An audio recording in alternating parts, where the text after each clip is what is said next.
Mana dhe ky presidenti turk Erdogani është i moshuar dhe shpresojmë që të kalon dhe kjo fazë dhe të vinë sigurisht njerëz tjerë në pushtet që do të jenë më të kthjellët në kokë. Ndoshta Hakan Fidani. Zoti Gashi, vetëm desha ta shtoj këtë që sigurisht që Turqia është një fuqi ushtarake dhe kyçja e Turqisë në çfarëdo lufte, pra paraqet një rrezik për krejt regionin, por realisht edhe për vendet e NATO-s kësaj radhe, sepse pastaj nuk e dim se deri ku mund të shkojë. Gjithmonë fillohet një gjë, por ku përfundon nuk dihet. Pra unë jam skeptik sepse do t'i thrasin kokës dhe do të mendojnë pak ma kthjellët, si thot populli. Zoti Gashi, për të ardhur tek ajo që ju nisët pak më lart tek islami politik dhe shtrirja e tij. Ne do ta nisim nga si ta mendoni ju më mirë, por Europë, Ballkan, Shqipëri, Kosovë, pra si është shtrirë në tërësi, kush ka ndihmuar në këtë shtrirje? Ndoshta lufta andej e ka bërë më të lehtë edhe zhvendosjen pra fakti që kanë ardhur shumë emigrantë, përhapja më shpejt, pra si gjykoni ju në tërësi? Po, ne kem folën përgjithësi për paraqitjen e islamit politik dhe tendencat e të gjitha shteteve dhe Shtetet e Bashkuara të Amerikës për ta zhdukur islamin politik nga pozita jashtme. Desha të shtoja diçka. Unë realisht nëse e shikoj në linjën e zhvillimit islamin politik, unë nuk jam absolutisht i kënaqur me të gjitha veprimet që janë ndërmarrë deri më sot ndaj islamit politik. Edhe vetë shtetet në region po kanë provuar ta zhdukin disa herë dhe nuk kanë arritur. Pra përkundër faktit që edhe shërbimet amerikane, edhe shërbimet izraelite, edhe të gjitha edhe shumë shërbime tjera pra kanë provuar që të gjejnë një rrugë për eliminimin dhe zhdukjen e islamit politik, edhe qoftë edhe përmes biseda, pra ne rezultatet tregojnë diçka tjetër. Ai që nga themelimi i tij deri më sot pra është rritur dhe vazhdimisht është në rritje. Tentakulat janë në zgjerim. Po shikoni që nga viti 2001, pra kur populli amerikan, bie fjala, ishte jashtëzakonisht si të them, ishte jashtëzakonisht i motivuar që shërbimet amerikane të zhdukin Al-Qaiden dhe Bin Ladenin dhe udhëheqjen e saj, kishte zgjatur thuja se 10 vjet derisa ka ardhur te zhdukja e Izraelit. Pra një organizatë terroriste, por si duket, e cila nuk i ka pas kapacitetet as të Izraelit dhe as të Shteteve të Bashkuara, por pra kohëzgjatja është jashtëzakonisht shtrirje e madhe. Dhe këtu të jem shumë i sinqert, nuk e besoj që kanë qaluar shërbimet sekrete. Unë mendoj se politika shpeshherë është ajo e cila pra ignoron senet, pra ignoron senet dhe mendon se ka ose nuk është çast tragjike, derisa vjen me një moment dhe me një pikë ku thuja se organizatat e tilla terroriste po futen mbrana kombit dhe mbrana infrastrukturës të vetë shteteve që janë.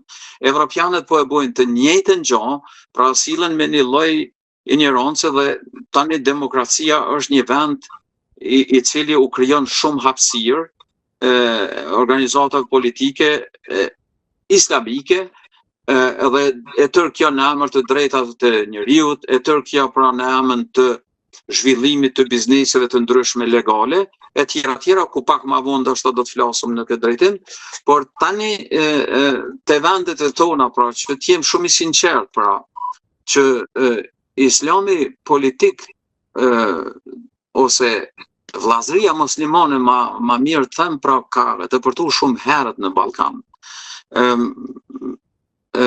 Al-Huseini pra Mifti i madh i Jerusalemit, pra Mohamed Amin al-Huseini ose al-Huseini shkurt, pra kishte vizituar Bosnën qysh në vitin 1939. Divizionet e njësive SS në Bosnë pra ishin themeluar nga ai.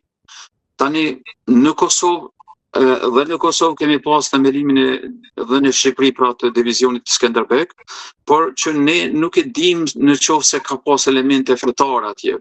Megjithëse që atë kanë formuar në shumicën e rasteve ose në tërësi edhe nacionalistët. Por në Bosnë definitivisht pra kishte votuar dhe vet Ali Husseini dhe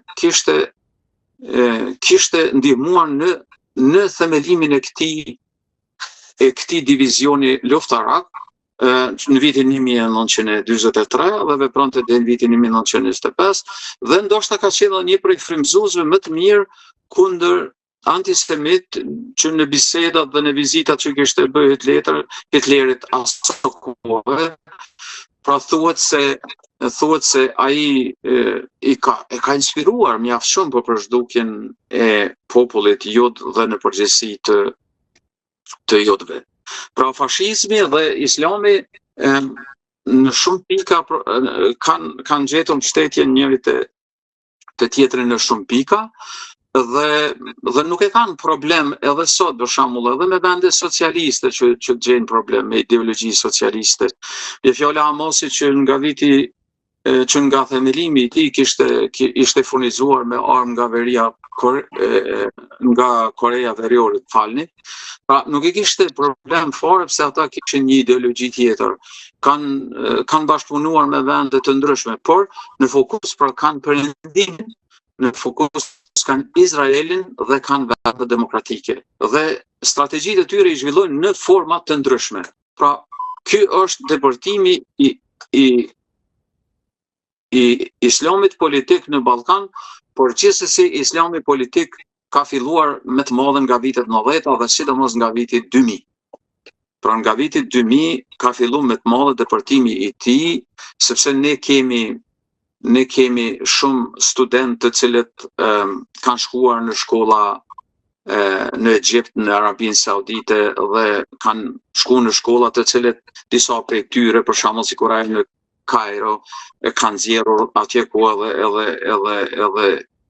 edhe Kutbi është shkolluar e Elbana, pra kanë nxjerrur shumë strateg të